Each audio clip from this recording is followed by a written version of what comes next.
ప్రభువైన యేసు నామమున మీకు శుభములు. సాధారణంగా మనుషులు వారు అనుకుంటే ఏదైనా చేయగలరు, ఎక్కడికైనా వెళ్ళగలరు, దేన్నైనా సాధించగలరు, ఎంత చెడైనా చేయగలరు, ఎంత మంచైనా చేయగలరు. అయితే ఇదంతా నిజమేనా? మనుషులు వారు అనుకుంటే ఏదైనా చేయగలరా? వారికి అసాధ్యమైనది ఏదీ లేదా? వారికి ఉన్నటువంటి శక్తియుక్తులతో దేన్నైనా జయించగలరా? అంటే దేవుడి వాక్యం చెప్తుంది, దేవుడు చెప్తూ ఉన్నాడు, మనుషులు అన్నీ చేయలేరు. వారికి దేవుడిచ్చినటువంటి శక్తి పరిమితమైంది. వారికి దేవుడిచ్చినటువంటి జ్ఞానము పరిమితమైనది. వారి యొక్క బ్రతుకు దినములు కొద్దివిగా ఈ భూమి మీద ఉన్నవి అని దేవుని వాక్యం చెప్తుంది. ఉపవసించడం అంటే ఏంటి? మనం తీసుకునే ఆహార పానీయాలను తగ్గించేసుకొని మనల్ని మనం మన స్వాధీనంలోనికి తీసుకొని దేవుని సన్నిధిలో మనల్ని మనం ఉపేక్షించుకుంటూ ఆయనకు కనబడ్డం. మరి ఉపవసించడం ద్వారా దేవునికి మనము ఈ విధంగా తెలియజేస్తూ ఉన్నాం, నేనున్నటువంటి ఈ పరిస్థితులన్నిటి మధ్యలో నేను తింటూ త్రాగుతూ నిద్రమత్తుతో ఉంటూ నిర్లక్ష్యంగా ఉంటూ ఈ విధంగా నేను జీవించడానికి ఇష్టపడట్లేదు. కానీ నేను తినడం అనేది మాని నన్ను నేను ఉపేక్షించుకుంటూ ఈ పరిస్థితులన్నిటి మధ్యలోంచి నా దృష్టిని నీ వైపు మరల్చుకొని నీ మీద ఆధారపడడానికి, నీ నుంచి సహాయాన్ని పొందుకోవడానికి నేను ఈ విధంగా నా శరీరాన్ని, ఆహారాన్ని త్యజించి ఆహారాన్ని తగ్గించుకుంటూ నీ వైపు నా దృష్టి మరలుస్తున్నాను అని మన దేవునికి తెలియజేయడం. ఉపవసించడం గురించి దేవుడు ఏమంటూ ఉన్నాడు? బైబిల్లో ఉపవాసం గురించి రాయబడి ఉందా అంటే అవును, బైబిల్లో ఉపవసించడం అనే విషయాలను గురించి ఎన్నో మార్లు రాయబడి ఉంది. మనకు సంపూర్ణమైన మాదిరిగా ఉన్నటువంటి ప్రభువైన యేసే ఆయన 40 దినాలు ఉపవసించి ఆయన మనకు మంచి మాదిరిగా ఉన్నాడు.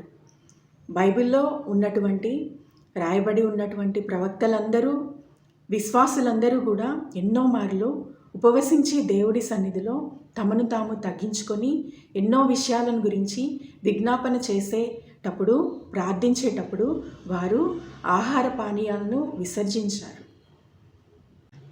యోవేలు గ్రంథము 2వ అధ్యాయము 11-12 వచనాలు. యెహోవా దినము బహుభయంకరము, దానికి తాళగల వాడెవడు? ఇప్పుడైనను మీరు ఉపవాసముండి కన్నీరు విడుచుచు దుఃఖించుచు మనపూర్వకంగా తిరిగి నా యొద్దకు రండి. ఇది దేవాది దేవుడే ఆయన ప్రవక్త ద్వారా తెలియజేస్తున్నటువంటి విషయం. రాబోయే కాలంలో మరి మనం ప్రస్తుతం ఉన్నటువంటి కాలం కూడా ఎంతో చెడ్డ దినములు మనం చూస్తూ ఉన్నాము. ప్రతి దినము చెడ్డ దినమే. చెడ్డ దినము అని అంటే ప్రతి దినం కూడా ఎన్నో చెడు విషయాలను కలిగి ఉంటూ ఉంది. ఎన్నో జరగకూడనటువంటి చెడు మనుషులకు జరుగుతూ ప్రతి దినం గతిస్తూ ఉంది. ఇటువంటి కాలంలో మరి ఉన్నటువంటి మనకు దేవుని యొద్ద నుంచి నిశ్చయంగా సహాయము అవసరమై ఉంది. దేవుని సహాయం లేనిది, ఆయన శక్తి లేనిది, ఆయన కృప లేనిది ఈ చెడ్డ దినములలో మనకు చెడు జరగకుండా మనం కూడా దాటిపోవడం అనేది ఎంతో అసాధ్యమే. మరి దేవుడు తెలియజేస్తూ ఉన్నాడు, అన్నిటికీ అంతం సమీపమై ఉన్నది, ఆయన యొక్క దినము రాబోతూ ఉన్నది. ఆ యొక్క దినాన్ని మనము తప్పించుకోవడం కోసము మనల్ని మనం తగ్గించుకుంటూ ఉపవసించి దేవుని సన్నిధిలో కన్నీరు విడుస్తూ మనస్ఫూర్తిగా మరి ఆయన సన్నిధిలో మనము అనేక విషయాల కొరకు మన కొరకు మన కుటుంబాల కొరకు అనేక మనుషుల కొరకు మనము ఉపవసించి ప్రార్థన విజ్ఞాపనలతో దేవుని సన్నిధిలో కనపడడం అనేది దేవుని యొక్క ఉద్దేశమై ఉన్నది. క్రొత్త నిబంధన గ్రంథంలో అపొస్తలులు అనేకమైన సందర్భాల్లో వాళ్ళు ఉపవాసం ఉండడాన్ని మనం చూడొచ్చు. అపొస్తలుల గ్రంథంలో 13వ అధ్యాయము 2వ వచనం చదువుకుందాం. వారు ప్రభువుని సేవించుచు ఉపవాసం చేయుచుండగా పరిశుద్ధాత్మ, నేను బర్నబాను పౌలును పిలిచిన పని కొరకు వారిని నాకు ప్రత్యేకపరచుడని వారితో చెప్పాను. అంతటా వారు ఉపవాసం ఉండి ప్రార్థన చేసి వారి మీద చేతులుంచి వారిని పంపిరి. ఈ విధంగా అనేకమైన సందర్భాలలో దేవుని యొక్క అంగీకారం కొరకు, ఆయన చిత్తాన్ని తెలుసుకోవడం కొరకు, ఆయన నడిపింపు కొరకు అపొస్తలులు అనేకమైన సందర్భాలలో ఉపవాసం ఉండి దేవుణ్ణి ఆశ్రయించారు. అపవాది లోకాధిపతిగా ఉన్నటువంటి ఈ భూమి మీద దేవుని పిల్లలంగా మనము దేవుని చిత్తానుసారంగా బ్రతకాలి అనంటే మనకున్నటువంటి శక్తి సరిపోదు.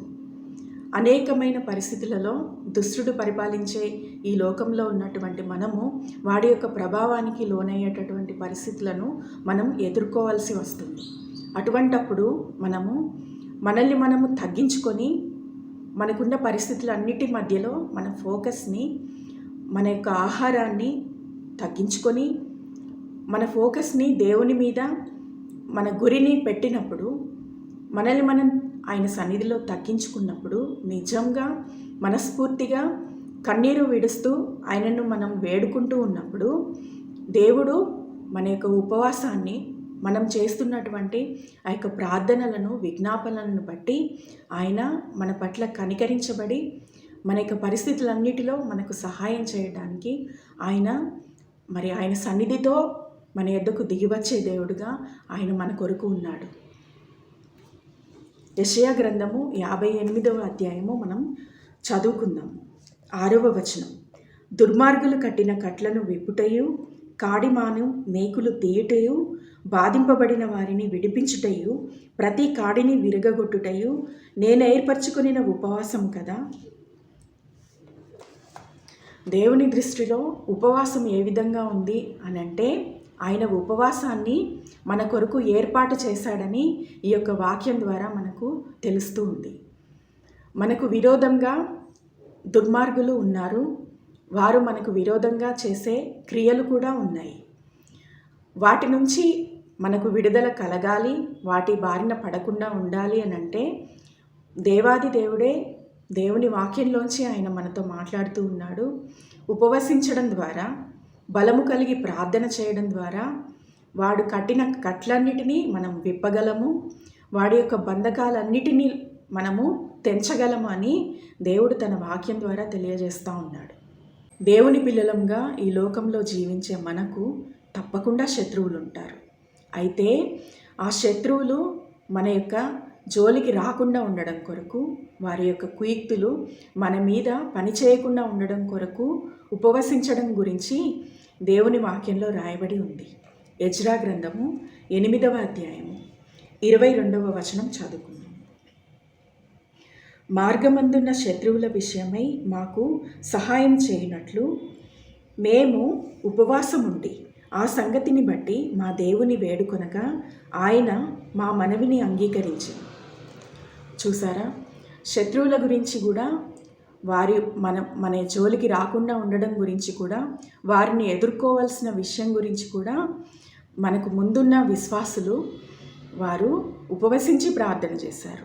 వారు మనకు మంచి మాదిరిగా ఉన్నారు.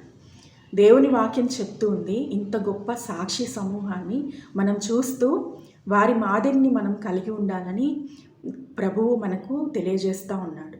కాబట్టి శత్రువుల గురించి మనము ఒకవేళ అధైర్యపడేవారంగా ఉన్నట్లయితే, వారి గురించిన చింత మనకు ఉన్నట్లయితే తప్పకుండా ఉపవసించి మనం ప్రార్థన చేసి వారి సంగతి దేవుని సన్నిధిలో ప్రార్థన చేయాలి, విజ్ఞాపన చేయాలని దేవుని వాక్యం మనకు తెలియజేస్తూ ఉంది. పరిశుద్ధాత్మ దేవుడు మనకు బోధిస్తూ ఉన్నాడు.